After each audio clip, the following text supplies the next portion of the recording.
All right, and we are live Friday night after hours with Brandon Furtado and Scoop. Oi, my friends. Oi from Oh, Brazil. Oi. Um oi. As okay, wait, really quick, Brandon, before we get into all the football stuff, can we talk about the Portuguese language? Because you and I had this conversation when one of the Chargers players over I think it was on Thursday in the introductory press conference screamed "Oi!" yeah. and it was actually pretty funny. That's why we used it, but it's not something that's very common in Portuguese from Portugal. People don't say "Oi" as much. Yeah, like I can only speak for where my grandfather's from, like from the islands, but I've never heard. I mean, my tenants upstairs are even from the mainland. All my friends' parents or grandparents, they're from the mainland. None of them say "oi." So, like I mean, they all speak English to us, but whatever. But it's like when they do speak Portuguese, which is if they see another Portuguese person, um, it's weird because no one says "oi." So I know that is how you can say hi, but that's not usually the way that like most people say it. Like you know, like my grandfather, whenever he greets somebody like in Portuguese, like he doesn't really talk. He doesn't talk to many people in Portuguese anymore. But when he does talk to him in Portuguese, he just says things. I mean, there's different ways of saying it. Like I ran through some of them with you on the phone yesterday, Yeah, yeah. but Go through some of them for our I audience. mean, It's much well, different. I mean, sometimes when you see somebody and you're happy to see them, I mean, you can just simply just say "whoa," like like kind of like almost like slowing down a horse, like how they would back in the day by saying "whoa." But my grandfather will literally say to other Portuguese people, he's like "oh," like something like that. Which is it's just gibberish. It's not even Yeah, Portuguese. it sounds more like a sound than a word to me. Yeah, it's just gibberish. But if there's one thing that I know that a lot of Portuguese people say as like a way of saying "hey," or kind of just joking around with someone to say "hey" or "hi," I mean, as far as my grandfather, hearing him speak it, it's always "epa," and that like it's almost just a way of just saying like "hey," something like that. Um, I mean, those are just kind of one is more of just like a gibberish kind of way of saying "hey," but saying "epa," like I was saying that all the time when I was over in the islands, and I mean, I like you can look it up, but it's like nobody really says that like "oi" in Portuguese. They just don't. Like I've never heard it. I mean, it's just. I mean, the Portuguese people. I put it this way: my ancestors are not very friendly people, so you don't tend to say hello that often. Um, but I mean, I gotta pull some of them up because I don't remember all of them. But um, you can say "oi." I mean, you can even say in some ways you can say the Spanish version, which is "hola," but that's not that common. Um, you could see that's the one I was thinking of. People, and Yeah, this is what I'm telling you was that people in Portugal don't say like "hey," "hi," "how are you?" Like quite often. I mean, sometimes they might, but it's just not often. But everywhere we went, depending on the time of day. So if it was, if it was like if you were going somewhere in the morning you met like a shopkeeper, you walked into a shop early in the morning or whatever, you would say "bom dia," which is just good morning. So like you know, or sometimes you might hear like "doodle bem," which it just means that means how are you, but it's not often. Like there's not like those are Portuguese like greetings, like saying "oi," saying "hi," but it's just not. Portuguese people just don't tend to say hi to each other like that.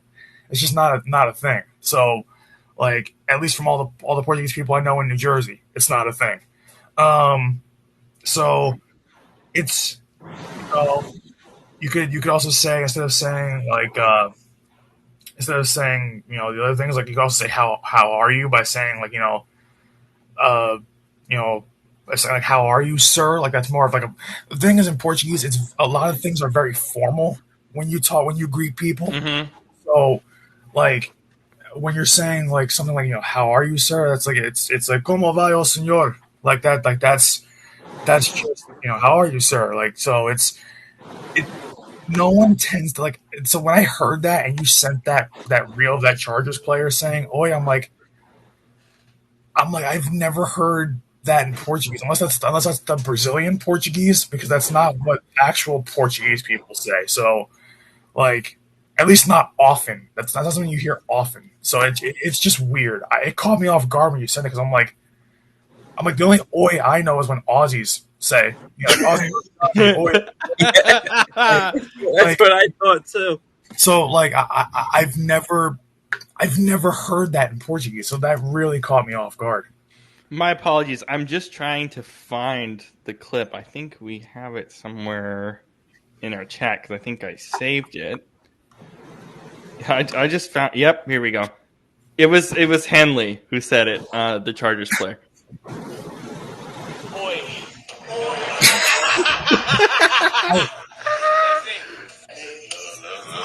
Oi. I mean that's got to be more of a Brazilian Portuguese thing, because that's definitely not an actual like real Portuguese thing. I've never heard it, so I don't know. Maybe I'm missing something. Maybe it's just the New Jersey Portuguese people that don't say it, but we just don't. I've never heard it, so. Yeah. Scoop, how are you doing on this Friday night? Doing well. Glad to be back on with y'all. A second night in a row. Looking forward to it.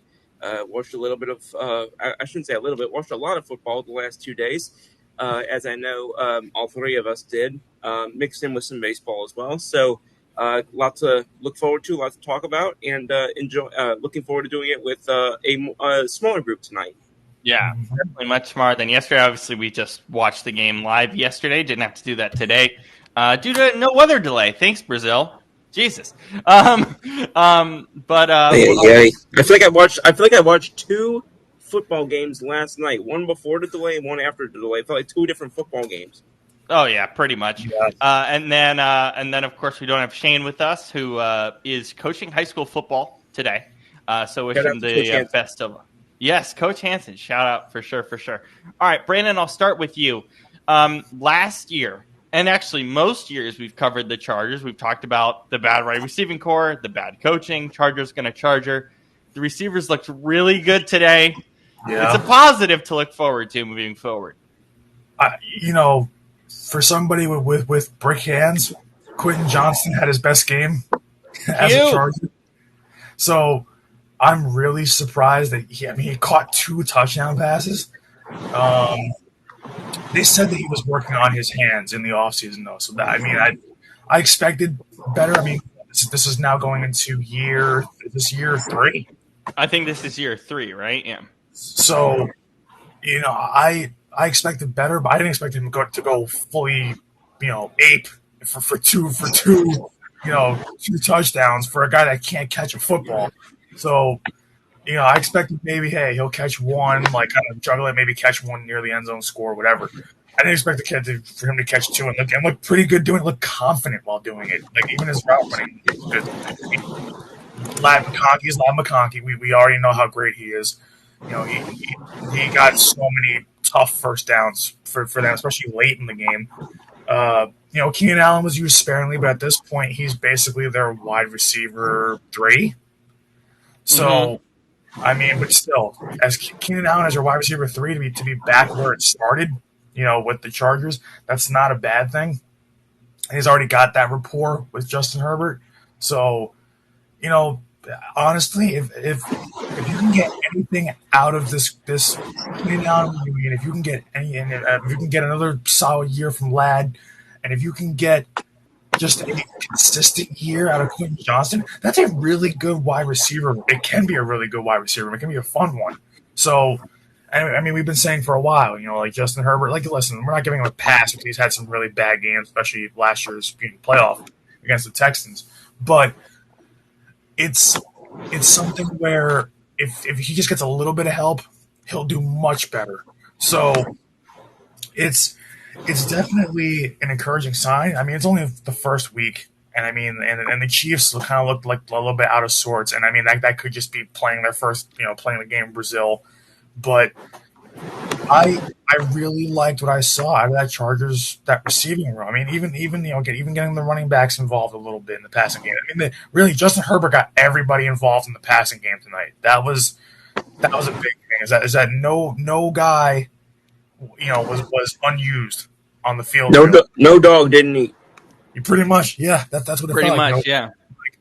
You know, that's the sign of a good offense when everybody can kind of take turns doing their thing, and boy, that's getting a tough yards out of your running back on a swing pass like they had to get quite a few times tonight, or getting 15, 20 yard gains from Lab McConkey, or getting a 5 yard gain from Keenan Allen, or something to that effect.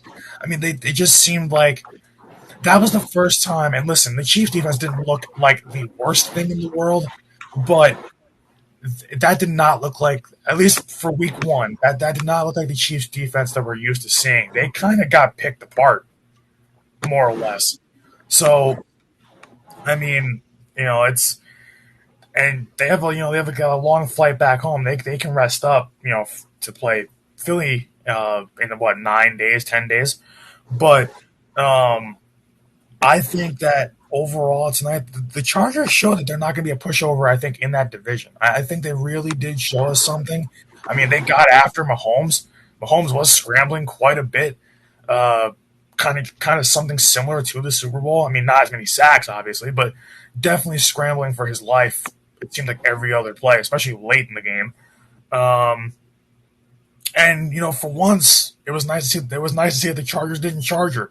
That's what I was worried about when I was saying, "Oh my God, they're letting the Chiefs drive down the field with a 9 point lead, and they're just letting the Chiefs just especially fourth down. They can't get to Mahomes when they should have had him. Chucks the ball downfield to a receiver that's pretty much wide open, and then you got first and goal. I mean, you held them to a field goal, and eventually, you held them off. You won the game. You got a couple first downs and won the game, but I mean, it wasn't easy. Like, the Chargers had to pick up that last first down on a 3rd and 14 scramble from Justin Herbert. So it definitely wasn't easy for the Chargers to win this game, but I mean, it never looked like they were panicked. It didn't look like they kind of lost momentum or lost control of who they kind of were in this game. So I give them a lot of credit because anybody going up, I mean, yeah, it's a division game. You should know, your division rival pretty well, and they do. But I feel like that was the first time I really saw a Chargers Chiefs game. So the Chargers were the one taking it to the opposition. It wasn't the other way around. So it was a big game for them. Scoop, what do you feel about it? I mean, it's a big situation for the Chargers to be able to do that, to have productive, 10 yards here, 15 yards here, offense as a whole. Agreed. And Brandon knows this. I don't know if I've said this on these shows before, but Brandon knows I've said this on Watch the Scoop before. There are just certain quarterbacks that I have seen, and I'm thinking to myself, where is this guy? It's like, have y'all ever seen those bar charts on social media where there's like the meme where it's the two bar charts and it says, this is the guy's, talent, or this is the guy's hype or whatever, and this is his production.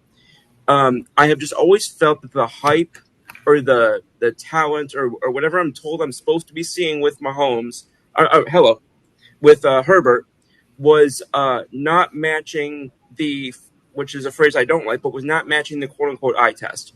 It was just not. I was not seeing what everybody else was seeing when it came to Herbert, and I was feeling like I was running out of patience with the excuses of, oh, well, he doesn't have a great coach. Oh, he doesn't have a great O-line. Oh, he doesn't have a top receiver. Oh, he doesn't have a great defense. Because I've seen a lot of quarterbacks, especially as the league is more on, I've seen more and more quarterbacks early in their career the last few years be able to, they can at least they can overcome something. Where I'm thinking to myself, okay, if this guy's such an otherworldly, once-in-a-generation talent, yet he needs everything to go right for him, we're told that Hurts needs everything to go right for him, that Hurts has at least won a Super Bowl. Yeah. I mean, we're told that Justin Herbert's in a league with Josh Allen, who hasn't won a Super Bowl himself, by the way, and Pat Mahomes. And for the longest time, I was just like, okay, when am I going to see it? When am I going to see it? I feel like we saw some of that tonight.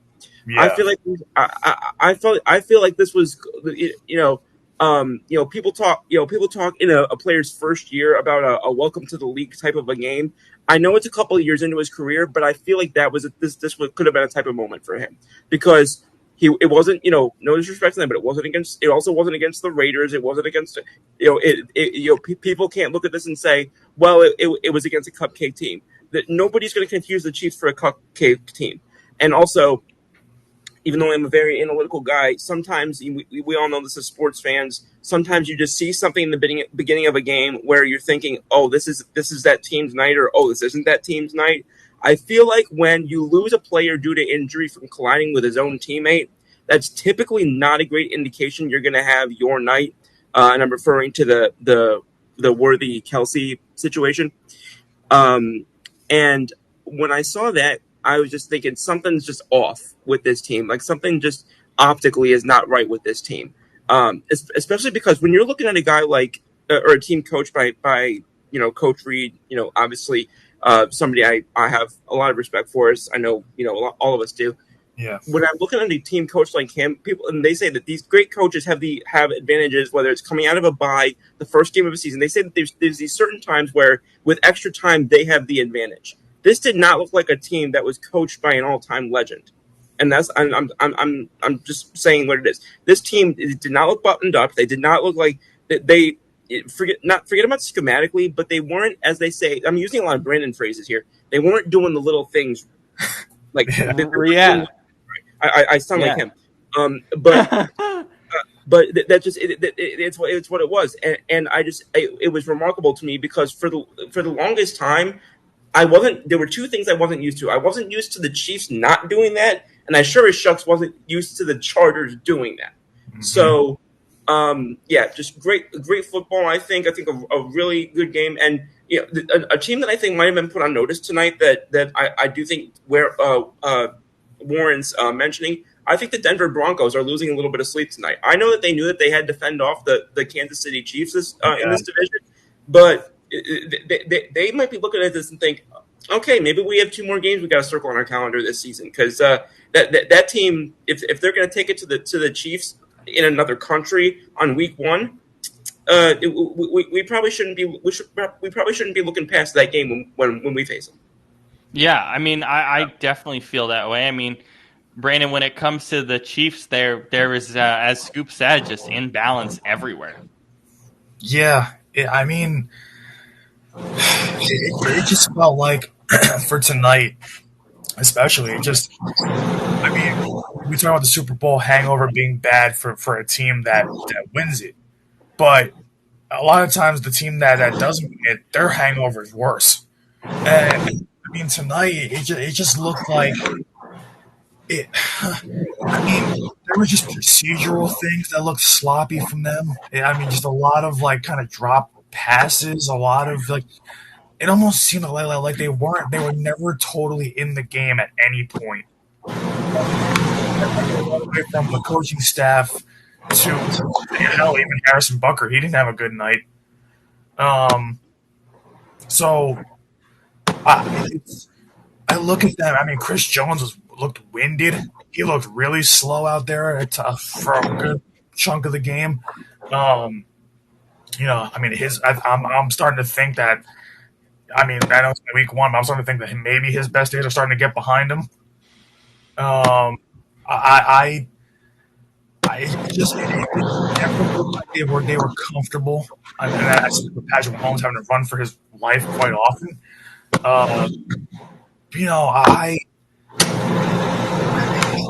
Nothing about that. I mean, Pacheco had a couple of maybe nice runs here and there, but nothing spectacular. I mean, they still don't really have a running game. It's like, and that's what I was saying is that even if they had Rice and even if they didn't use Worthy for pretty much 95% of this game, I still don't think much would have changed. I really don't. A lot of procedural things. I mean, Xavier Worthy got hurt on a play where he ran into Travis Kelce. It hurt his shoulder. So, even that's sloppy. So, it never seemed like they were just almost just like they might have been, for lack of a better word, jet lag coming through Brazil. Yeah, jet lag. So I don't know. I've never seen them look out of sorts like that before. At least not for a very long time. Well, shouldn't say that. Super Bowl, but True.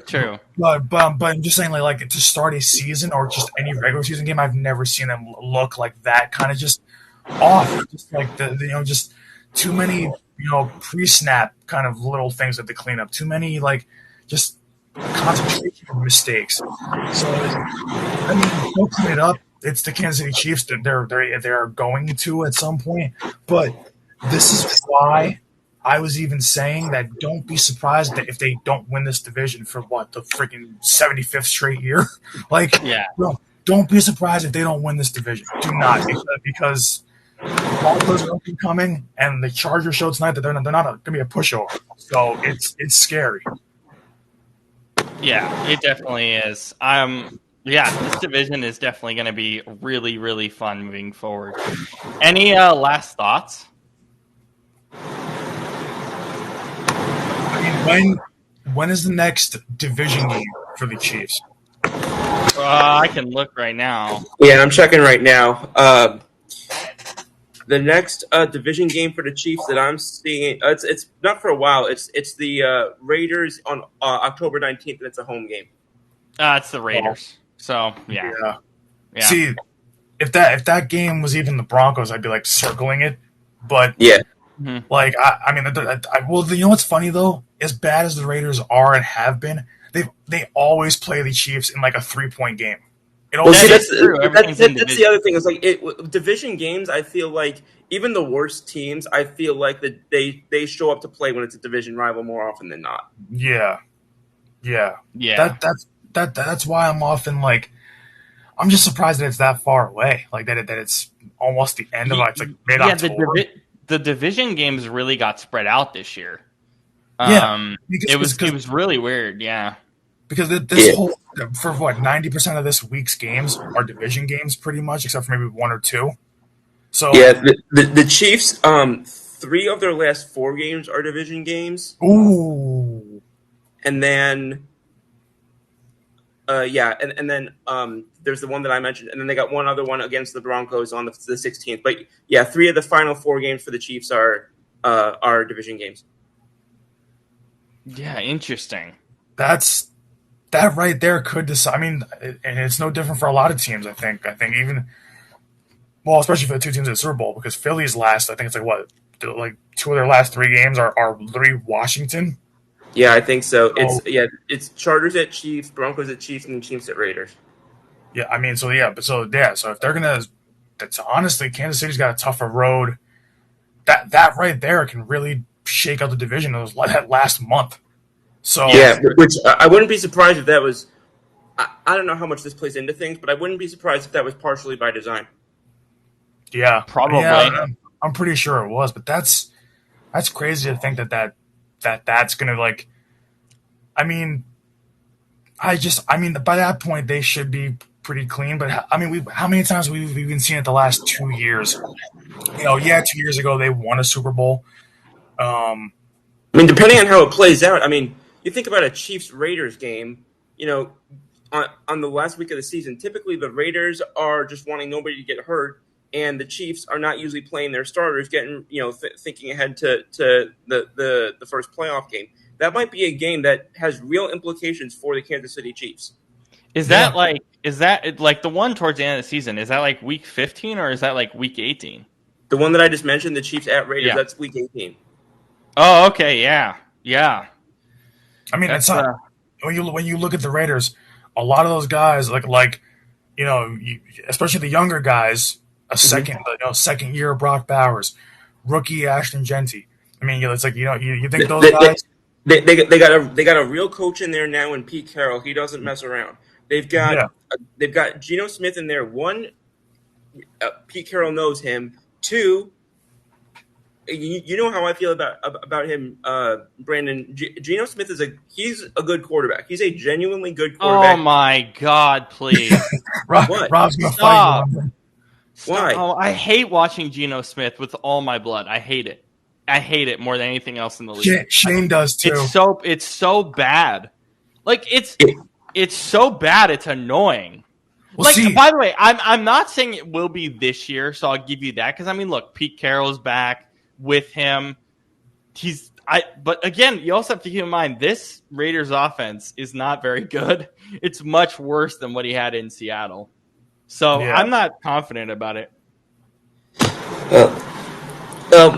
Anyway, be that as it may, my point was just to make that I don't think this is going to be the same Raiders team that we were looking at when Antonio Pierce took over, and that I would concede that, of course. Yeah.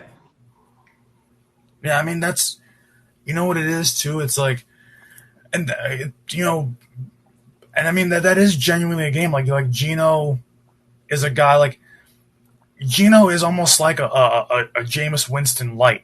He can win you games by going crazy, but he can also lose you games by just being a turnover machine.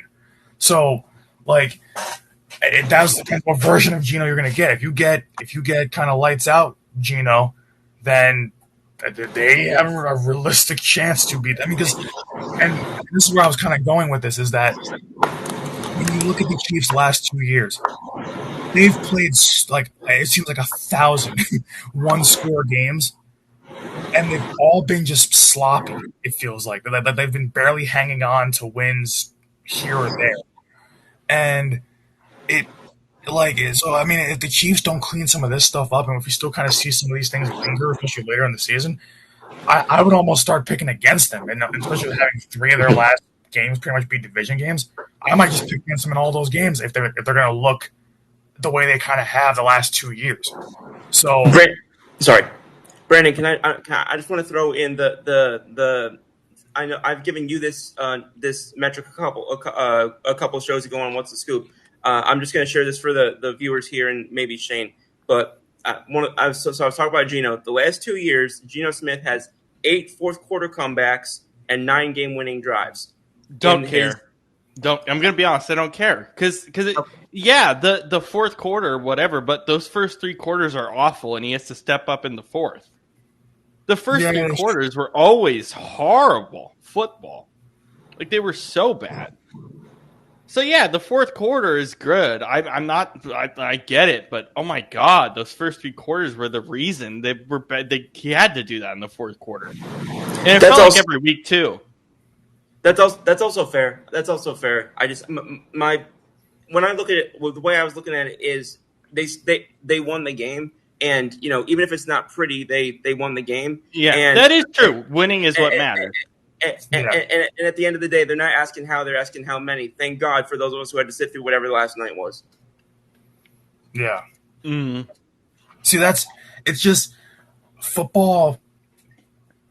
I always get caught in the middle when it comes to football of the how versus how many thing, because like you can almost, I mean, outside of the Chiefs winning a Super Bowl, like they seem to be like the outlier when it comes to like 1-score games, but like 99% of the teams that are always in 1-score games, like how the Vikings usually are. Like, that's the team that I was thinking of. Like that's why I'm like, they'll win 13 games, but they are not a good football team. Like that's why it's like, it's tough because when we're talking about, and I will be the Eagles guy again, but you can't look at the perfect example of how versus how many was when they started 10-1. They were 10-1 in 2023, but they were a horrible football team behind the scenes, and it was obvious. They lost like the last 5 or 6, right? Yeah, that year, something like that. Yeah, yeah, because and then they limped into the playoffs and got annihilated by Tampa Bay. Yeah, and it's like that's why when to me, the how versus how many thing, like that's good for like the first month, but I think once you find your footing by like weeks, 6, 7, whatever around that range, once you really start getting into a groove, then I feel like it does become a matter of winning the game also, but of course, are you finally looking like the team you should be? So, and I'll scale back to this. I was not saying that they are in competition for the division win. Yeah, I'm just saying. No way. I'm just saying, take them more seriously than your average 4th place team. Exactly. Yeah. 100%. How many of these 4th place teams do you think are really going to be competitive in their division? I mean, the Raiders are up there. Of course, as we talked about. I mean, I mean, they didn't finish fourth last year, but the Cardinals are historically a fourth place team. His team. Yeah. They're not really any good, I don't think. What was the team that you said? My audio skipped. Cardinals. No, after that. No, that's the only two. Just Arizona. Those are the two that we brought up so far. Um, No, but yeah, because I was saying the Niners finished in fourth last year, but they're not a fourth place team. Not consistently, no. Yeah.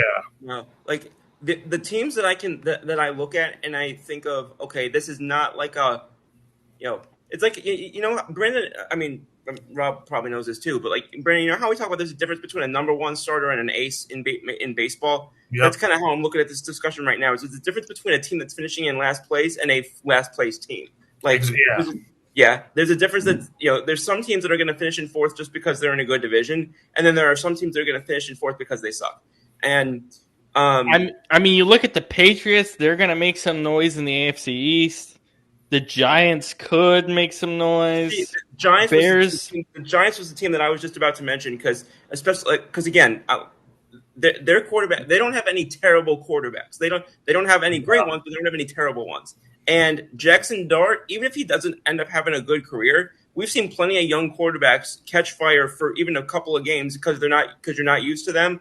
And we've all seen that too many times. So as many, and they also have loaded up on that defense. So I know people think that, and I do expect Philly to win this division pretty significantly. But I'm not sleeping on the Giants, and I don't think anybody else should either. Yeah. No. I'm trying to think of the other. I mean, the Bears. I mean, maybe, but again, I need to see what Johnson can do as a coach, and I need to see Caleb Williams do something as a quarterback. Thank you.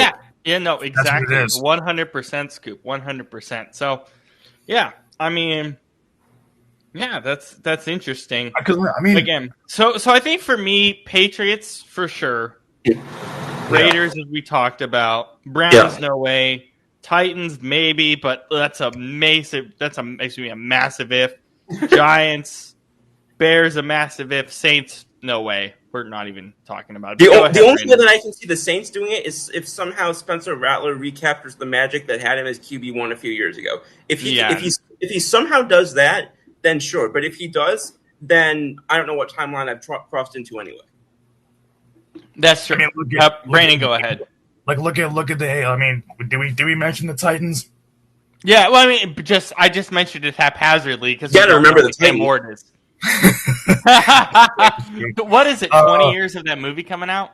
I think so. Yeah, I think it was like that's more interesting than the actual Titans. To be fair, yeah, because it's like everybody's got the hype because like the Cam Ward hype, but I don't think they're going to be anything special. So it's like that they're a fourth place team. It's just going to kind of stay there.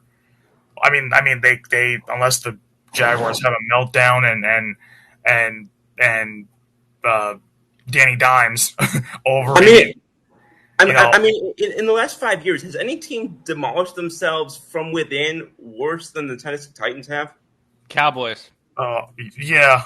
Okay, but it's different. It's different though because the Cowboys are still competitive. The Titans like I was talking about, like literally they were the first seed in the AFC and then chose actively to demolish that whole situation. Is what I was referring to. No, I'm with you there. Yeah, I'm with you there.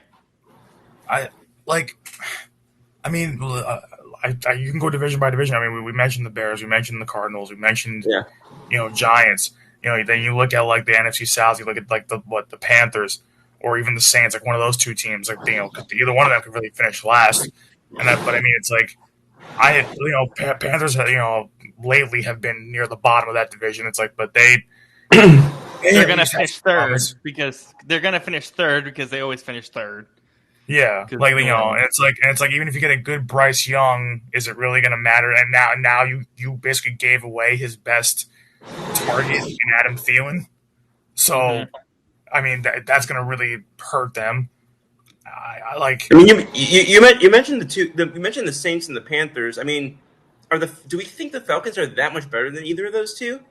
No, because not from a head coaching standpoint, right? Their coaching staff is awful. I still don't trust Raheem Morris, And again, I mean, we keep talking about guys we're waiting to pop. If we're going to talk about non-quarterbacks, I mean, where is this elite offense that we're supposed to be seeing with Kyle Pitts and Bijan Robinson?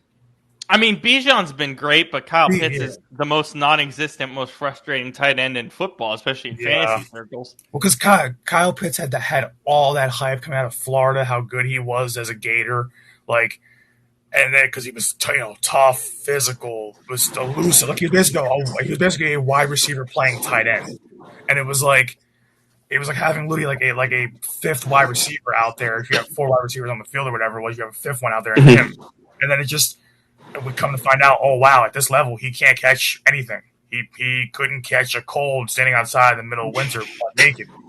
You're not the only one who's made that joke. Yeah, it's. I'm pretty sure I made that joke. So it's like I love how I love the talent. There's talent beside it's not just because Kyle Pitts is a dud. Let's just call that for what it is. It's a dud, bust, all that stuff. If you drafted him expecting him to be good this year, I don't know. I would rather like I was saying like when we were doing our fantasy drafts. Yeah. I said I would rather draft Tommy Tremble from the Panthers before I draft Kyle Pitts. I drafted Kyle Pitts, but it was like the 19th round with like 2 picks. Okay, yeah, that's respectable. That's respectable, I would say. But then, you look at the Falcons do have that kind of. Well, the thing is, here we go with the question marks. Coaching staff's a red flag, not a question mark. Coaching staff's terrible. We know that. But what are you getting out of Michael Penix? What are you getting out of him? Yeah, he only had a small sample size. I said Penix. Don't laugh at that. Penix. You were very close. You were very close. Yeah, I was close. Yeah. Okay. Really quick though. Atlanta. I think we talked about this in a lot of our pre-show stuff or off-season work that we did. That's the worst coaching staff in the NFL right now, is it not? Yeah, to me it is. Is it? Raheem Morris drags that down so bad. You talking about what'd you say? Atlanta. Does Atlanta have the worst coaching staff in the NFL?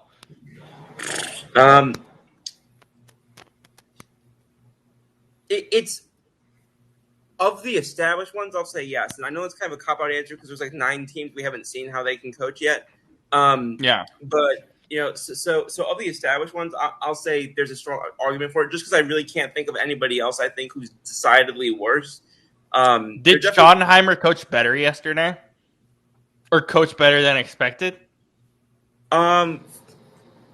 What would you say, Brandon? Because I genuinely, I'll be honest, I really wasn't paying that much attention to him as a coach. I mean, I'm on the fence. I would say yeah to a degree, but then I also take that with a grain of salt because it is week 1. And it's week 1, and it's also. I mean, I'm not sure that he knew. Well, first of all, I don't think he knew he was getting the job. But 2. I also don't know that he knew he'd be coaching week 1 against the division rival without his best player, who got traded to Green Bay 15 minutes ago. So, yeah. I think he did well based on the position he was put in. With what he had, yeah. Because I'm not sure you could revive Tom Landry and get him to win with this team. Because honestly, I mean. I hate giving the Cowboys credit, but it's true. They were a couple of CD. I mean, we should have ended the game on a Queen Mitchell interception, but it didn't happen. But we were a couple of CD Lamb drops from losing that game.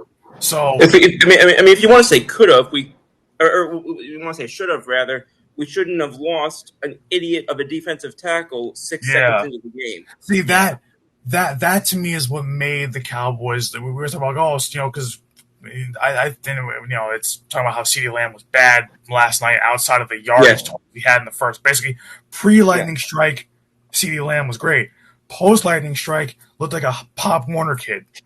So I mean, both teams after lightning strike looked like they just didn't want to be there anymore. No, we're tired. We want to go home. Let's just call the game. But. Because my God, I was falling asleep in the second half. Outside of the times where I'm biting my nails, I'm hoping that we win. But but I look at that. I look at what Dallas also like. That game is also not close if Jalen Carter plays because he'd be in the backfield all night long. Yeah. I guess because like people don't realize his replacement. I forget what his first name is, but number 94, Young. Like that is a massive step down from Jalen Carter, and then all you have to do at that point is double Jordan Davis. Yeah. And that's basically what I mean. Jordan Davis did have a really good game yesterday. A really, really, really good game. Thank goodness. But, I think people forget about him because of Carter and those guys. By the way, the guy you were thinking was Byron Young. I couldn't remember. I couldn't remember his first name. I knew it was a B. I just could not remember. But it's again when you lose Carter, that's going to just inherently embolden the opponent, and it's going to make them possible to do things that they weren't doing before. So I think they got some breaks. I think is the best way that I can put it, because you best know if the guy can walk on his own 2 feet and not be dumb, you best know they're not going to be missing or they're not going to be facing us again without Jalen Carter this season.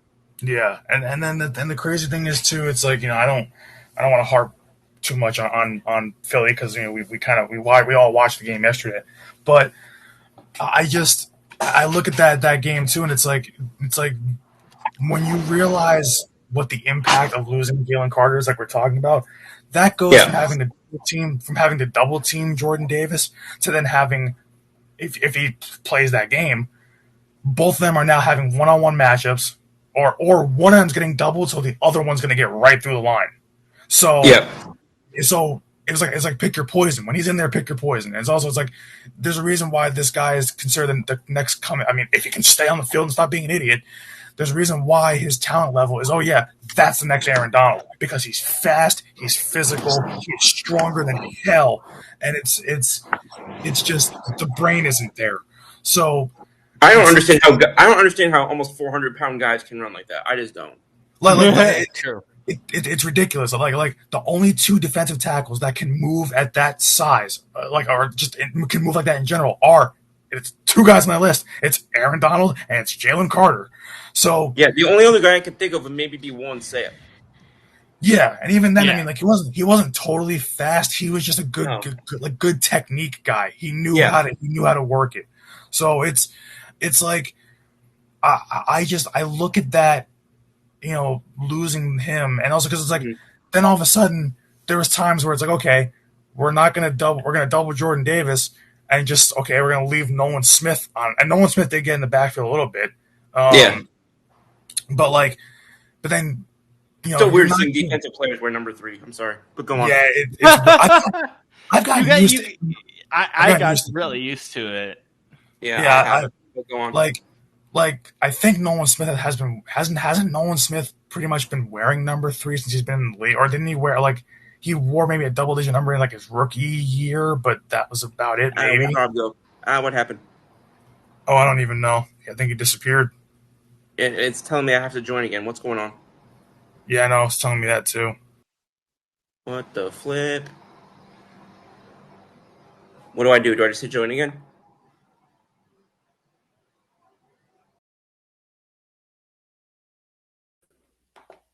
Hello?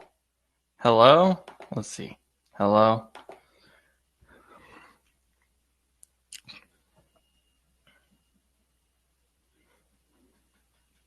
Sorry, that was me. Just get back in.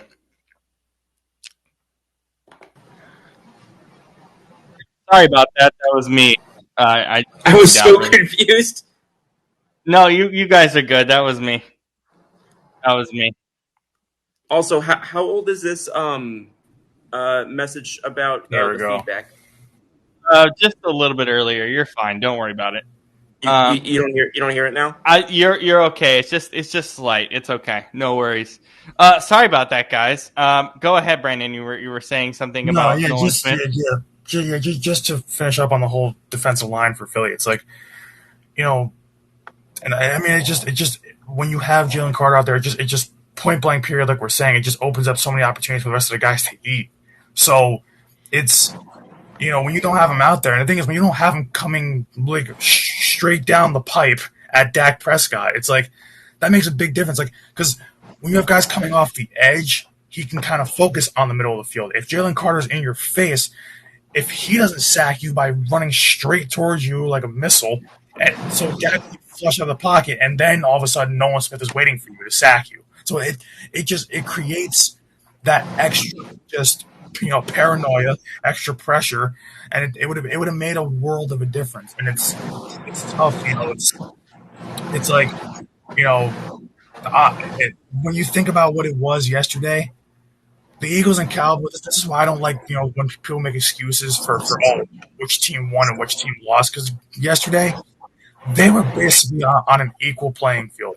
CeeDee Lamb did not have a great game late, and AJ Brown was non-existent. So especially in that second, I was just going to bring that up because that bothered the crap out of me. So you take away both teams' number ones, so that cancels out. You take away both teams' best defensive player, that cancels out because Micah Parsons no longer there. Jalen Carter got ejected, so that's done.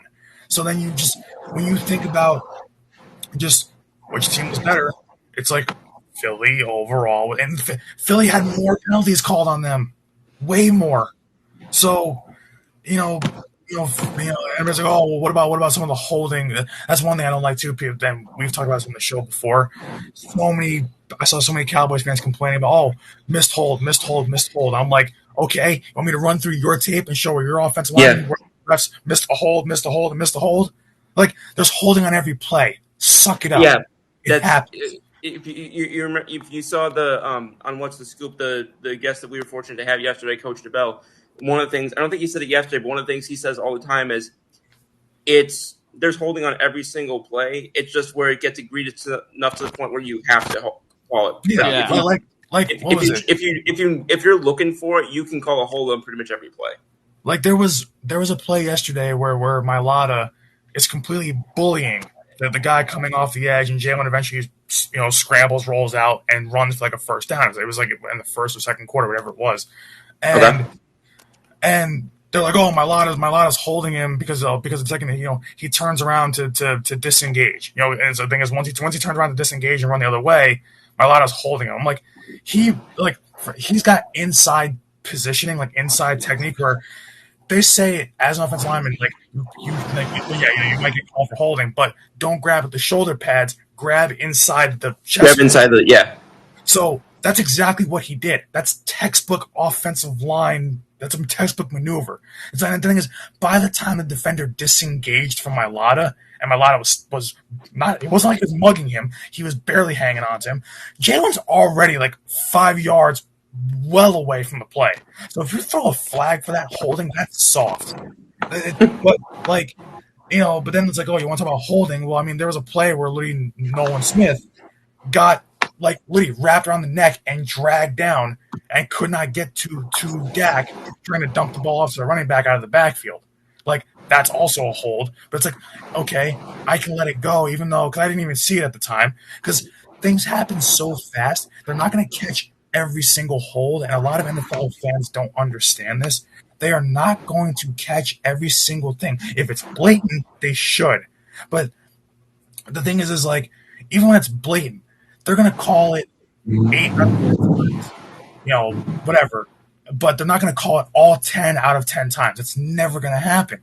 The game is too fast, and it's just too complicated at times to be able to see it the way fans like us might see it on TV. The refs aren't seeing it that way. It's a much faster game when you're actually physically looking at it. So it's tough when, because last night that's one thing that was so bizarre.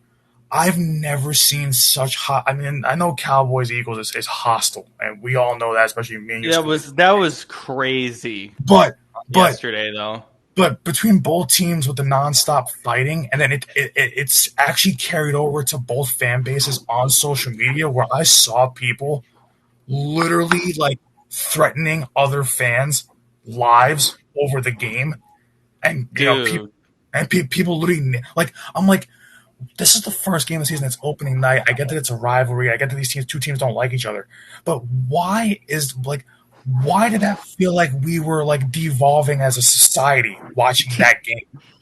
I have Like, no idea. like I saw like there was people on social media that weren't even making sense with what they were talking about that they saw during a game. I'm like, they're like, oh, this, that, and the third happened during the game, and I don't understand why people don't understand that. It's like, well, because you're wrong. That's why. Um, because I'm like, if anybody with two eyeballs and a brain can see that you're wrong, but continue to be loud and wrong on social media. But it's like so many people back and forth, and like people that are like that, like in the Eagles community or Cowboys community, like are respected, like podcasters or diehard fans or whatever, or they've been a part of like the hype videos over the years, like people that are actually like verified people on Twitter with a ton of followers that people know in those communities, in those circles. Like even they were getting like really, really aggravated with each other, like calling each other like really bad, disgusting names, and I'm like, what is happening? I'm like, I know it's Eagles Cowboys, but why is this becoming a bloodbath on social media? That's never happened like that before.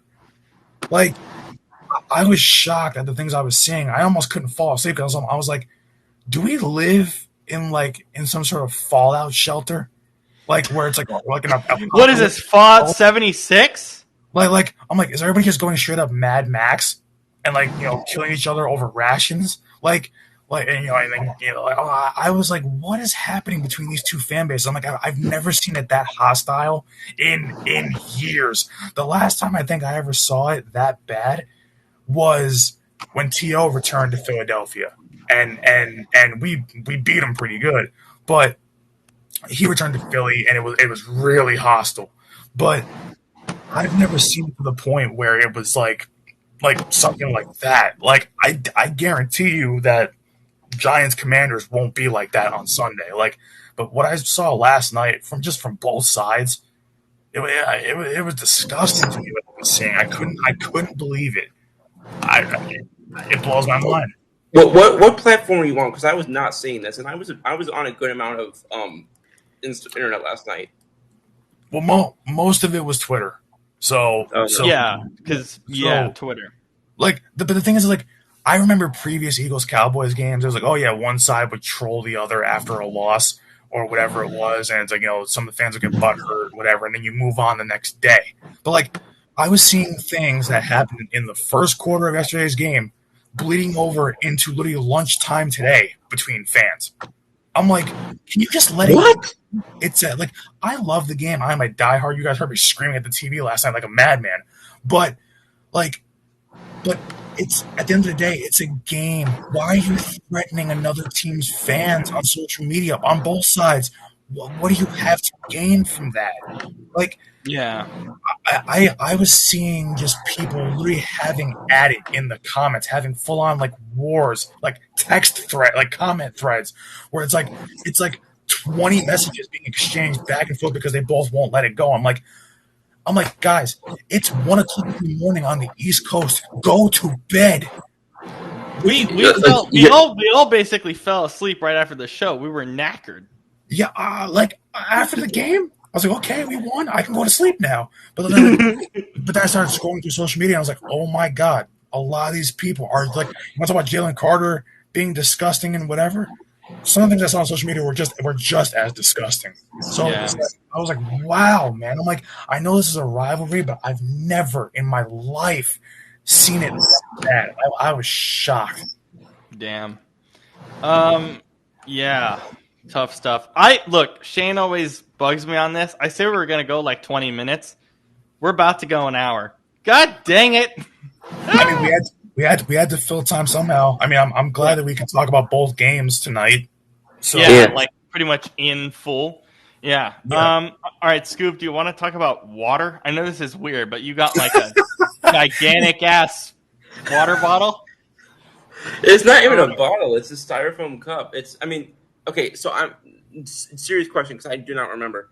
Well, first of all, Rob, you're in the PNW, right? Yes, I'm in the West Coast. Yeah. Okay, so do they have Sonic up there? Yeah, but you have to at least from my area because I'm like out in the suburbs. You have to drive like I'm gonna search this up. I think you have to drive like 30-40 minutes. Oof. Okay, and then Brandon, but I've been there. Do you have Sonic near you?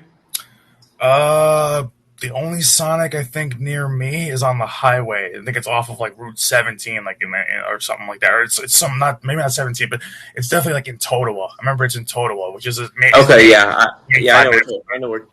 Oh, Totowa is. never mind. There's a new one like 8 minutes from me. Okay, never mind. Oh, okay. I've been there though. I guess it's like fair. The new one's new, but yeah. Yeah, that's all it is. They've got the Route 44 drinks, which is a 44 ounce, and I have been not feeling well the last couple of days, so I just got water in instead because it just was nice to drink some kind of fresher water than the bottled waters I've been throwing down.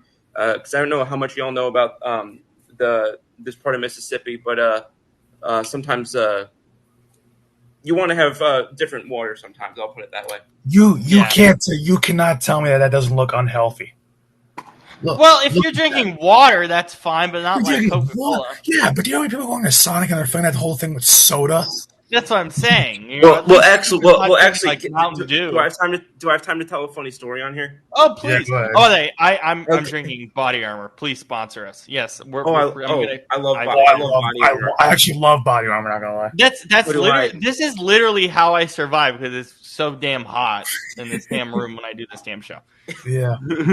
Yeah, it's excuse me. But anyway, so the whole reason I found out about this, so I had gotten Sonic. I gotten a snack from there because it was recommended to me by my friend that I'm usually hanging out with down in the office, and I had never ordered from there before when it came to like drinks and such. And I saw that they had coffee, and for whatever reason, I hadn't had coffee yet, and I have coffee pretty much every day. And I know that Brandon's going to say something to me about the way that I just said coffee, but can I also do some cross promotion here? Yeah. One of the best things you do on social media is sipping with scoops, where you literally just straight up like say, hey, I'm getting this coffee. Here's my review, and it's like Starbucks or Dunkin'. You always make me jealous because the only Dunkin' I can get is from like Fred Meyer in a can or in like a bottle, like a small Who's Fred Meyer? It's a grocery store. That's what I figured. Yeah, because it's like we don't have that here. Yeah, see, you guys don't have Fred Meyer. I don't have Dunkin', which pisses me off because I love me some Dunkin'. I totally forgot that Dunkin's not a thing like in the PNW. It sucks, bro. Because the PNW is the home of Starbucks. That's why. Yeah. Also, I see all these commercials. Sorry. I had almost the reverse experience a couple weeks ago because I went to New England with my mother, and that's obviously the home of Dunkin'. And I'm just thinking about to myself, like I was walking in with a Starbucks thing. I'm thinking to myself, I could probably piss off fewer people if I came in here full Yankees gear than walking around holding the Starbucks cup. Yeah.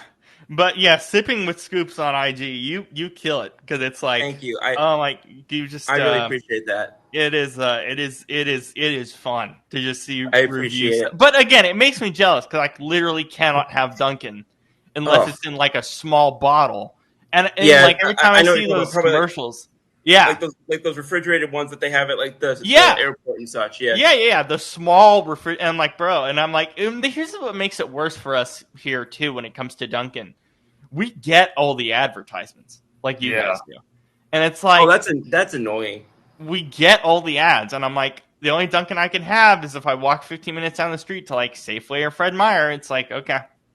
Well, see, that's bizarre to me. Like, why do ads in a place where you don't do business? But see, that's what's weird because it's like over here on the East Coast, all our ads are strictly East Coast ads. We don't get anything out west. Like we don't get the closest thing I can think of is like when I was younger, or like sometimes even still now, like the Yes Network, for example. Like they'll air stuff that's mostly local to like the inner tri-state area that sometimes Rochester doesn't have, because Rochester is like 6-7 hours away from like the Bronx. But so like that's the closest I can think of. But like stuff that we don't even have in the entire region, that's just bizarre. Yeah. It's quite weird. I'm like, it's like, damn. But see, like when you get like that, like when we get the NFL broadcast here, and because obviously because we get we all watch the ads when it comes to NFL broadcast too because we're just waiting for football to come back on. Yeah, it's like all the commercials that we get, if it's not a big company that everybody knows that we have, obviously like around here, like we get ads for like our local grocery stores, like grocery store chains. We get Yeah, we ads. get that too because it's local TV. But But it's yeah, like, but it's like you're saying like you get other stuff that you don't have. It's like no, we get strictly like on those podcasts, we get strictly just our stuff. yeah, and then obviously medicine, which we've had our Yeah, that discussion. was what I was thinking of. But either automobiles or medication. Yeah, I'm Because like, everybody needs those. yeah, everyone needs to pop pills all the damn time. No, I'm serious. It It's sounds like ridiculous. something that somebody who was on recently would have said. Yeah. Yeah. Yeah, okay, so How did I even get there from that? Because I know I was talking about Sonic, and then we got off on the. well, because I'm sad that I don't have Dunkin'. It makes me Because you're sad. talking about the okay. It makes me sad. I love me some Starbucks, but man, do I love me some And Dunkin'. this is our post credit scene anyway. So Yeah, so we're just talking about random stuff. Yeah, Whatever comes up. I like either one, honestly, but like I will say there's a couple places down here. Coffee Pros is one of them. Like I've been going to more small places recently. Coffee Pros is good. There's a place TJ's. No, I'm sorry, no PJ's New Orleans is good. I went there a couple of months ago. I didn't realize that there was. I went there while I was in New Orleans last year and didn't realize that there was actually one right near me. And then what's the I can't remember the name of the other one. But to wrap up the Sonic thing that I was saying. Shut up. what a collab that would be. The Sonic thing that I was saying real quick is basically I was getting a coffee and I didn't realize that it was I didn't realize Route 44 meant 44 ounces. So my friend picks it up for me and she's like, "Why did you just get a 44-ounce coffee?" I was like, "Oh, that's what that means." So basically, 44-ounce coffee. Yes. Yeah, did you implode? There's no way a human could stomach that much coffee. Wait, do you guys mind if I mute myself? You guys continue, and I bring something from downstairs. Yeah, go because ahead. I bought something that I think Scoop will enjoy. One moment. Oh, this would be good. But you guys continue. See, Scoop, I don't have any problem with how you say that, with how you say coffee, because like I say coffee, but my mom says it because when you're from Jersey or the tri-state area, you do say coffee. Yeah. But it's like, but like my mom says it like that, but I don't. Yeah. I say I just say coffee. Yeah. Like, but my mom, oh my god, my mom was like that, and my dad was like that. They both said coffee, and I'm like, oh Jesus, like. And then my one of my friends who lives right around the corner from me, he'll he won't even say hot dog. He'll say hot dog. I'm like, oh Jesus. I'm like, that's wait, say that again. I heard because all I heard was the same thing twice. Like he won't say hot dog like how it's supposed to be said, like og at the end. He'll say hot dog. Like, and I'm like, oh. I think that's how I say it too. Like, well, yeah, I know, because like your accent is even like your kind of New Yorker accent is like way stronger than my Jersey accent. But like, you know, it's like I can't get over. Like, I don't have the accent when I speak. I don't think I don't hear it. So no, and we got to see this. What is it? Oh, is it the headphones? No, not the headphones. All of this is getting consumed on Sunday. Everything, all of this mocha cappuccino from Bullhouse Farms. Oh man! Ooh, that sounds good. It is very, very good. But yeah, we have that here. Yeah, all of this is getting consumed on Sunday. Everything, just so I can survive. Is that Buttermilk Farms? It's a Bolt House, is what it's called. Oh, Bolt House Farms. But I said that was just pictured that. Yeah, literally all of this gigantic thing is getting consumed on Sunday, just so I can survive the day. How much is that? How big is it? Yes. It says about as much as 40 milligrams of caffeine. That's nothing. That's literally nothing. Scoop is just a walking caffeine like addict. like a venti, for example, that's like 300 milligrams of caffeine. Oh, can I? You get ventis? Sorry, You get ventis? or 30. What? I always get a grande. I don't go Can above I? I that. can do a grande in like 2 sips, bro. Oh my! Wait. Wow. I Holy my shit. my mom and I have this problem because it's such a white girl thing, and it's like instead of just why do these places like Dunkin' and Starbucks have to have like their sizes be like like a Latin or Spanish thing, and it's like why can't you just say small, medium, large, extra Wait, They large? do. That's what Dunkin' wait. does. Wait, can I call a timeout on that? Do you know what a small is at Starbucks, Brandon? I've seen it maybe once, but I do not remember because it's been a while. It's a tall. Small is a tall. Yeah. But in what on what planet does that make any sense? Wait, Brandon, have you seen? So you haven't seen the? Have you ever seen this? The not the skit. What's the scene from the movie where Paul Rudd's character is having this conversation? Do you know what I'm talking about, Shane? Yeah, Or no, yeah, Rob? I'm sorry.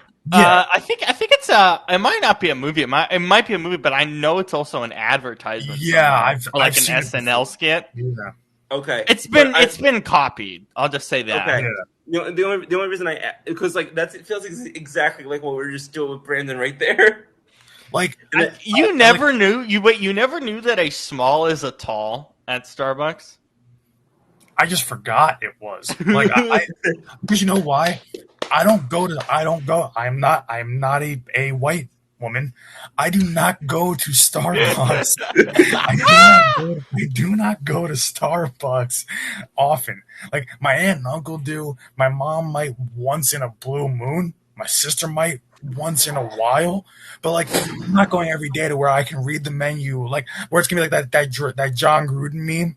It's like how a white girl orders coffee and it's like she's reading like a whole John Gruden like play call, Yeah. like Oh, like X2Y banana spider web.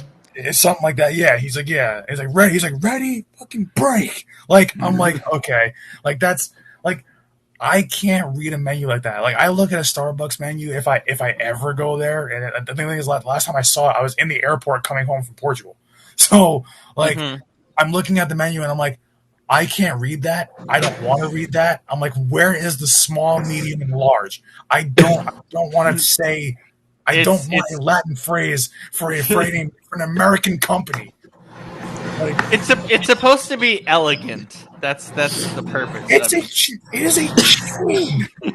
Like it's basically the biggest coffee chain like in America, maybe even the world. For God's sake, why do we need it to be elegant? Why can't it just be And small, medium, and large or extra large? Why does this have to be so complicated to where a small is considered tall? Where does that make any sense? See, this is why. This is why the NFL. You don't see Starbucks commercials. This is why the NFL. It's America runs on Dunkin' because Dunkin' is smart. They label their stuff as a small, medium, and large because they actually have a brain. They can dumb it down for the American consumer, and that's my point. The way that this went from talking about the Chargers and the Chiefs to just venting, no pun intended, there about coffee is hilarious. Because I am overtired, and I am also tired from these football games ending so late, and we're gonna get so many of them this season, and we're all going to be fried by the end of every week. So Well, it is Friday. yeah, it is well, Friday. unless you live on the East Coast, then it's actually Saturday. But Oh, okay, wait. Are you guys? I'm gonna read out the Starbucks sizes for Brandon. I'll read them out. Oh, I mean, I know some of them, but Okay, a demi is 3 ounces, so an espresso shot is a demi. did you say Short. espresso? Yeah. Okay, we'll come back to that later. But go on. Okay. Short is 8 ounces. Tall is 12 ounces. Grande is 16. These are the hot ones. Yeah, I'm doing for hot drinks. Venti is 20. Trenta is 30. I mean, yeah, I know that those are Yeah, they don't have the Spanish first couple. The first couple don't exist for iced coffees, and that's the only one. I don't drink hot coffee. You don't drink hot coffee? I live in Jackson, Mississippi. That's true. Yeah, that is very true. That is true. Yeah. But yeah. Do you guys want to talk about Brock Purdy?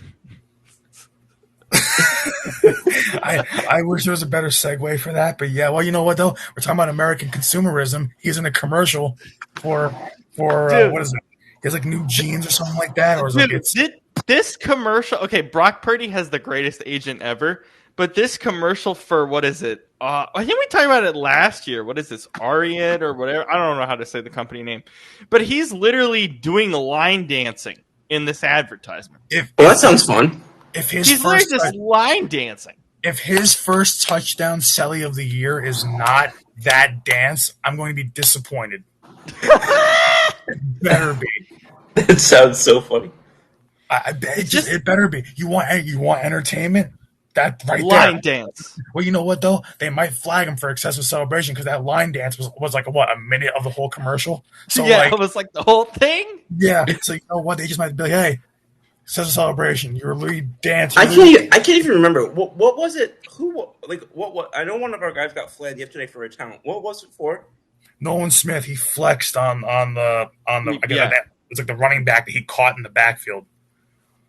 They are going to be very staunch on that. So expect us to. I knew they were going to be staunch on it, but it still just irritates me. See, no, it's going to be. I want to save it for later in the year where there's one that's like so basic. Like that one was basic, but no, like I imagine there's going to be some that's going to be like so basic that we're going to have to talk about it. So I almost want to save it. I know we're going to bring this up a lot of times this year, but we just got to say it now. These are grown men getting paid millions of dollars in the heat of the moment to make big plays for their team that can impact both their career, impact the enjoyment of the fans in the process, and just impact a team's season by making a big play. The fact that they can't celebrate pretty much, or they can't, not even, because taunting is one, is whatever. But like, if you're making a big play against somebody, I'm gonna taunt you and make fun of you. Guess what? Get better. Yeah, it's also like playing football. Who cares? It's also like the adrenaline that sometimes you're on with that. Like you're not even like I'm sorry. I'm allowed to, as a 400-pound man, I'm allowed to just send you into your next life into the turf, but I can't wag my finger in your face. What? Yeah. It's really dumb. Literally. All Nolan Smith did was make the play, get up, and he just went like this and like flexed. That's all he did. And the running back didn't even see him. I think it was Javonte. Javonte didn't even see him. And the thing is, like, the whole thing was like, oh, like the whole like the biggest point about taunting was, oh, you can't stand over him. He wasn't. The guy was on the ground. Nolan Smith is behind him after, and he's just flexing kind of like in his face as he's getting up. Not really. Yeah. He's not standing over him and going like that. Like that. Yeah. Like. You're flexing your Jalen Hurts Super Bowl shirt. That's what you're doing right now. When I think of excessive celebration, like in my mind, what that means is it's it's holding up the ability to return to play. Like that's what when I think of excessive celebration, I'm thinking like it's taking too long and it's holding up the flow of the game. Like that's where my mind goes. Well, like to me that's different, but like no, I know, but I'm saying like that's what it should be limited to. But that's not what they're limiting it to. Yeah. Like if it's an excessive celebration where the guy's doing like a rodeo dance, like a rodeo clown like thing for like a whole 30 seconds after a play, that's different. But when it's a guy getting up and just flexing or sticking his finger in a guy's face for like 3 seconds, why is that should not be a flag? No. I mean, may he rest in peace. One of my favorite NBA forwards ever, Dikembe Mutombo. I mean, he was known for the finger wag 25 years ago. Yeah. Not in my house. Yeah. I guess we did it now, but like, dude, we're gonna talk about this every week. Like, I swear, we're gonna talk about this again on Sunday. Watch. Or you know what else really makes me mad too? And I know that it's more of a judgment call. Like it's not as clear cut, but like last night made both me, Scoop, and like every Eagles fan angry. What the hell is Reed Blankenship supposed to do when I almost forgot about that. When there's a ball being thrown into the end zone and he has to make a play to stop the guy from catching it. Like it's by the bylaw that's defenseless. It's clearly defenseless. But it's like by the letter of the law it is, so they have to make that call. But to me, it's like, is he supposed to let him catch it? And the thing is, when you look at the replay, it was nowhere near as bad as what it seemed in real time. It was not. No, that's also true. I'll and concede and what do you have the replay for if you're not going to use it? Like, but see, plays like that. Like, to me, it's like, if a guy has a chance to stop, that's one thing. Like, if he's trying to make that catch, bobbles it, and then Reed Blankenship flies in and just smacks him, then okay, that's a flag. That's unnecessary. Or like hits him in the head, essentially. Aren't these rules supposed to like account for forward momentum? But see, like, they really don't. Actually, that's a good point, because they really don't as much as you would think. Like, I thought they did. It's the whole thing with the body weight thing with quarterbacks. You can't land on the quarterback with your body weight. But there's times when you cannot avoid. You're not going to barrel roll in the heat of the moment when you're trying to sack a quarterback in a big game or a big moment. No, and if you're running as fast as you can, 90 yards down the field, you expect somebody to slow up at the last second, or like you're asking for a torn anterior cruciate ligament at that point. Like, yeah, that is true. Like that's what made me angry about that Reed Blankenship thing. Was like, Dak throws a hospital ball to the tight end. I think it was Jake Ferguson. Throws a hospital ball to Jake Ferguson, who goes to catch it, but he's falling down as he catches it. And Reed Blankenship's already committed. Like, it's not like he's 20 feet away and can stop. He's like 5 feet from him. He's committed to making the play on the ball or to hit the receiver in the stomach. And the guy's going down and he barely catches him in the head. I get that that's the law if he hits him in the head, whatever. But what do you want him to do there? Let him catch it for a touchdown? No. That's a question that I wish. And we were talking about. Brandon, you and I were talking to Coach DeBell, and he basically was talking about how the UFL is really working on making it a priority to have like transparency on like rules and calls with fans and such. That's one thing that I wish we could do, is hear kind of more of like the, by rule XYZ is happening, and this is why we made this call or whatever. Because I don't think they talk about post game. They should have talked about it post game with the referee. I wish they did that. And that's another thing for me. Like we see in baseball, I mean, Aaron Boone has to go out and face the cameras every night. Coach Sirianni, winter long, has to go out and face the cameras every night. Usually the players do. Why don't the umpires and the referees have to come out and face the cameras every night? Yeah, that'd be very interesting.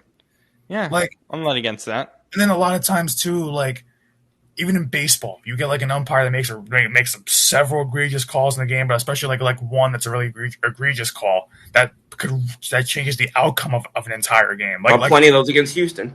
Well, yeah, but even like the one with Jim Joyce with the Galarraga perfect game, and you look at that. Why is he allowed to gather his thoughts? And like, if a player or a coach is not allowed to gather their thoughts like in the moment, has to meet the press pretty much immediately and give statements, answers. Why is the umpire allowed to like the next morning come out with a statement after they slept on it? Like, I will say, in the case of that one in particular, and in defense of Jim Joyce, later that afternoon, he was giving, I don't know if it was a radio interview or what it was, and he owned up to the missed call. From as soon as he saw it. So it's not like these. I've seen plenty of instances where they won't even like acknowledge it or one thing or another. So if anything, I wish that more umpires would do what Jim Joyce did and say, I went back. I rewatched the call. I just completely messed it up. And at least apologize if there's nothing else you can do. That I think is what fans, and maybe it's just me, but that's what I think. I think some fans would be less annoyed with how bad the calls are if the umps and the refs just showed some sense of humility and dignity about it. Yeah, I think that's true. Yeah, wasn't there the whole thing? What was it there last year where we had or maybe the year before, where I think it was it was like Kirk Cousins or somebody getting his face mask grabbed in the end zone. I remember that. That caused, I think, I think that caused Atlanta to win and the other team to lose, or something happened. Like whatever it was, but the face It mask, affected the outcome of the game. like the guy's head was being basically, I forget if it was Kirk or whoever, it was a quarterback. It was Kirk, yeah. And like his head is literally being ripped from his body on the face mask. Like it's right there in front of the referee. He doesn't throw the flag, and it pretty much altered the outcome of the game. And then the referees are like doubling down and it's saying, like, you know, like I remember, like you see calls like that where a referee will double down on being wrong, and I'm like, you have that's bad. That's bad. Like, yeah, I do not get the referee. Like the referees are umpires, and this is why I was getting with the Jim Joyce thing. Because Jim Joyce, admitted immediately that he was wrong. But there's so many umpires and referees in sports that will double down on a call. I'm like, why can't you just admit that you were wrong? Because the whole world can see that you were wrong. And they didn't have instant replay then. They have instant replay now. They didn't have it when Jim Joyce made the call. Yeah, but it's like even then with the Jim Joyce thing, it was so obvious, even in real time, that the runner was out at first. Like, it's so bad when you have these things that's like, this should not be happening still in 2025 with all the technology that we have and all these things. Like, we're slowly starting to get there, but it's not going to happen still for another maybe 5-10 years at least. So it's like, I can't wait to see what calls happen this year where we're like, oh my God, that's awful. Like in football in particular, you mean? But yeah, especially because we're a football pod, yes, but especially in football. Like, baseball, we always talk about the human error with the umpires and how bad they are, especially in this Houston series. We were lucky to win 2 out of 3 at that point. But for real. I mean, it's like I said to you the other day. I mean, ABS has got to come in to get rid of the BS. Otherwise, the fans are going to all have IBS. Yeah, I love the automatic ball strike system. I think it's fantastic. They should have implemented it right away. I don't know why. I was against it for a while, but I think once I saw how not only how bad some of the calls were, but also how, like, because in my mentality it was, you go and you get, if the guy gets it wrong, you go and review it, and then you make. But it was when I realized how indignant MLB and certain areas of MLB were about not using instant replay for certain calls, then I was like, okay, well then you should have ABS at that point. If you're not going to utilize this replay for what it was intended to be used for in the first place, you can go and spend 7.5 minutes and go cook a steak while you're figuring out if a guy's toe touched the white line long enough. But a very obvious was this a catch or not is completely not. And we already talked. I mean, Brandon, you and I talked yesterday about the whole end zone catch thing. Yeah. Yeah. So I mean, I love the ABS and how they did it in spring training. But yeah, I mean, I think we'll see it evolve as it goes. I can't speak to. We'll see as we get towards the playoffs, because we will get an idea of like, oh yeah, the committee's going to talk about this thing or this thing or this thing. We have no clue as of right now because obviously we're 2 games in, but we'll see. Because obviously that's a huge discussion. So I don't remember if it's going to be if they've started doing it already or whatever the case may be, but when are they planning to implement the whole chip in the football thing to find where the first down marker is? Like, it's already a thing. It's already a thing. It started in the preseason. They brought it over to the regular season. Yeah, because I feel like we haven't seen it yet. Like we haven't seen it through the first 2 games. No, I'm 100% confident we'll see it at some point on Sunday. I just don't think we had any things yesterday where someone threw a flag questioning and spotted the ball. I don't think. Yeah. Or today we didn't have any moments where we were like, oh, we really need the spot of the ball. Yeah. So I'll be honest. I didn't catch the full game tonight, but yeah, I know. Like, there was no, of all the millions of questions that I had last night, none that I can remember were, is this the correct spot of the ball? The only thing, the closest that I came to that was, I don't know how they got 7 extra seconds back at the end of the game, but that was the closest that I came to that. Yeah. Oh my God, we forgot last thing. We forgot to talk about Karol G's weird halftime. Oh God.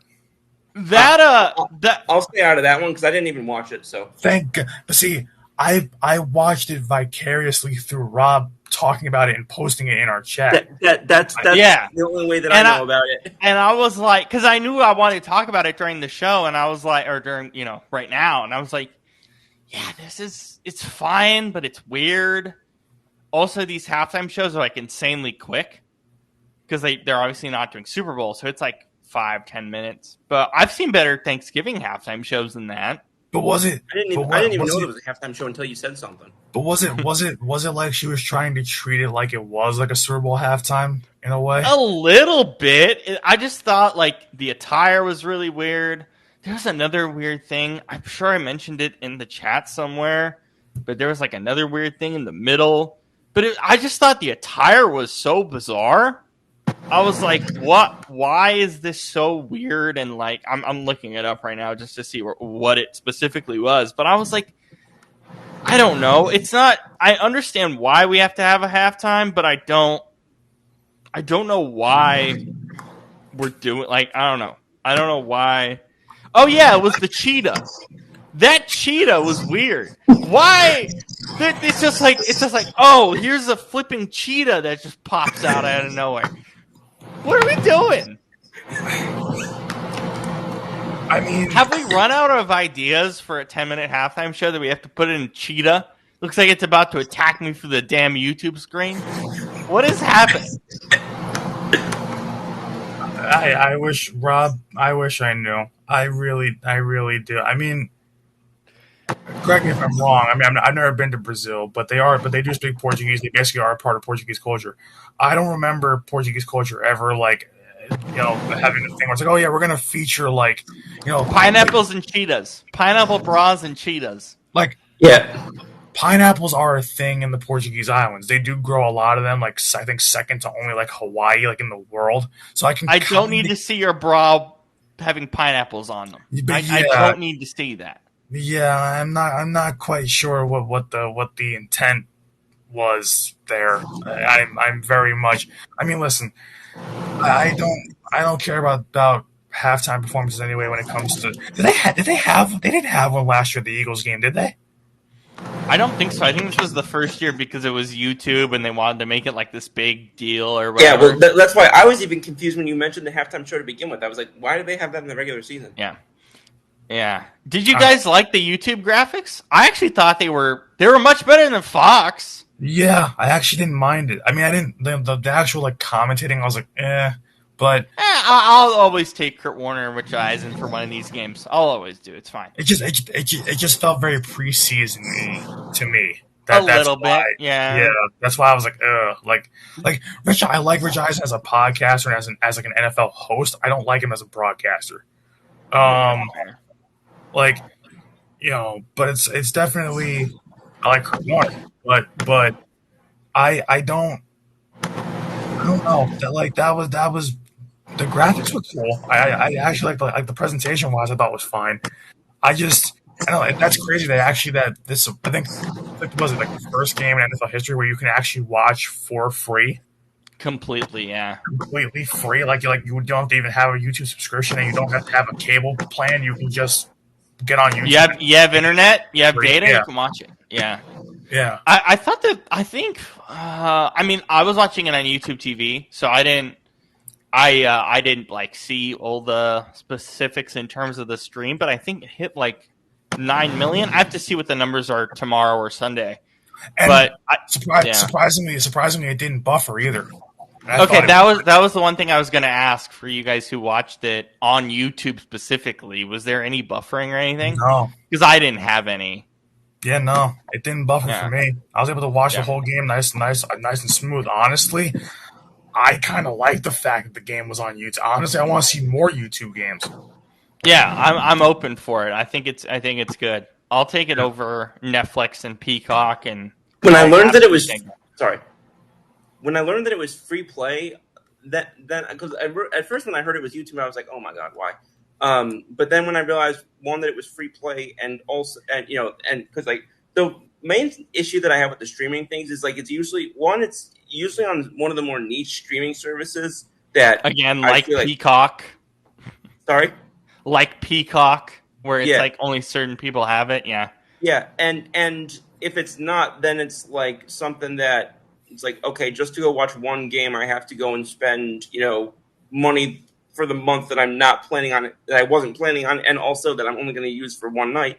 But when I found out that it was free play and that like it's going to be one, and that they, were doing it in the way that they were, I liked that a lot better. When I first heard it, I thought it was going to be on some sort of like YouTube Red Premium Plus, whatever. That's what I thought. Yeah, it's YouTube Premium, but no, completely free, which I think was good. And obviously, I watched it through YouTube TV because I have that, so I'm just like, I might as well. But yeah, no, I'm glad you guys didn't have any buffering or anything. I didn't keep track of all the other streams they had because they had a bunch of the watch along stuff going on as well. Our boy Tom Grossi did one, which I thought was cool. But yeah, I didn't see a lot of those, but I think those hit some pretty good numbers. So overall, good job, YouTube. Honestly, Yeah, that was Absolutely.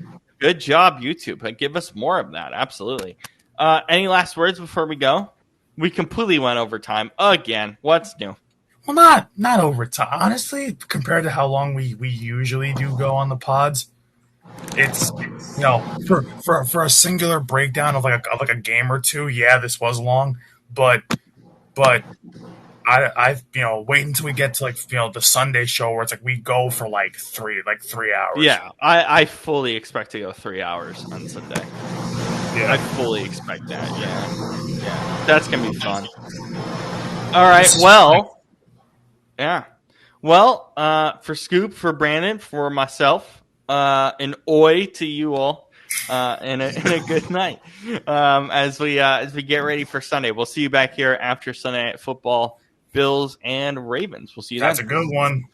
Good Yes. one, and good one to talk about for sure. We'll see you guys then. Peace. See Night, you, y'all. everybody.